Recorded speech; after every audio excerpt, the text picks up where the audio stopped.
I just have to say this. With Trump coming here to Georgia, going through the inner city, going to Chick-fil-A, and doing what he did, that is the most brilliant thing ever. Because people need to see that Trump is for us. Not Biden, not Obama, but Trump is for us. He's for the people. He's for everyone. And he's America first. And to see Black people going up to him and taking pictures and him embracing and showing, the people that he's not racist. Like, he cares about everybody. No matter what skin tone you have, he is for us and he's advocating for us. And it's a beautiful thing. I was screaming on the inside. Check out this footage. It is amazing. So all these HBCU students that you see here, I brought them here to meet you, Mr. President. Thank you very much. Yes, we've also knocked doors for you in the past for your past re-election bid and when you ran the first time. Yes. Wow. I was interning for the GAGOP at that time as well. Yeah. Wow. Doing a lot for your tax credit reform bill and everything like that. Well, we took care of those colleges and Sure did. Much better than Biden did. So I was This is Clark Atlanta. This is Spelman. This is Morehouse. This is Morris Brothers. Great. So I don't care what the media tells you, Mr. Trump. We support you. We love you. Okay, 4 p.m. We've been 4 p.m. Come for here, a let while. me give you a hug.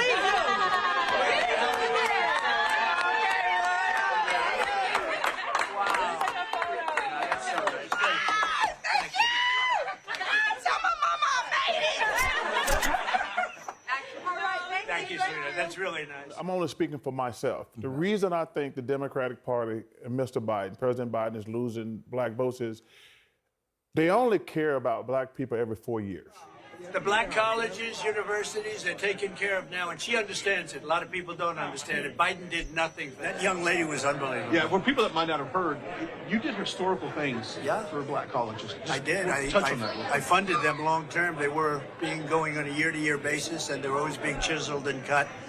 And I got to know the heads of the Black colleges and universities, and they came in, they saw me. And after 3 years, I said, how come you keep coming back? They said, they make us come back every year. I said, nope, no longer. And I gave them long-term financing, long-term commitments from the government. They do a fantastic job. And they all love me, I will tell you. But that young lady was so nice to bring that up because most people forget. They come into our neighborhoods and say, we're going to make stuff better. We're going to do this, do this, do this. And then finally, us Black people are like, man, other than my ability to dunk a basketball, all my neighborhoods are still the same. Our schools are still the same. And that's why I think Black people are leaving disappointed in the Democratic Party, because I ain't gonna lie, I voted Democratic every time just because I thought it was gonna help Black people and poor people. Because Black people and poor white people, they're in the same boat. And then you got Hispanics who are supporting him now, according to the polls. You've got more Black folks who are supporting him now, according to the polls. Look at the way you hold. You like each other, right? I think that's very nice. Have a good time. Nice to see you. Thank you very much. So we'll order 30 milkshakes. We'll give them out to the people, and we'll take some for ourselves, okay? Good. Thank you very much, everybody. Hello. Hello, everybody. Get ready for a milkshake. You got plenty of them. All right. You got these good-looking guys, huh? This is an original from 2016. Oh, I love this guy. I like that guy. Do you have a pen for me? Give me a good pen. That is the original, huh? From 2016, Cleveland. You've been there from the beginning. Absolutely, from the invention. You knew what was happening. Absolutely. You got it. Well, it's always nice, and we're setting records, and we're doing well, but we don't need what the Democrats. They pass it around to everybody, meaning politicians. We don't do that. Hillary had more than twice the money that we had. And how did that race turn out? I'm not 100% sure. No, we don't need the same, but we could get as much. We're doing very well. We broke the all-time record the other night, 52 million. More importantly, we take in more than anybody with a small donation, $61 average. And that's never happened for a Republican before. We take in $61 average, and we take in a lot of money that way. And that, to me, is the most important money, because those people vote. They're not in Monte Carlo. They're not on a yacht. They're voting.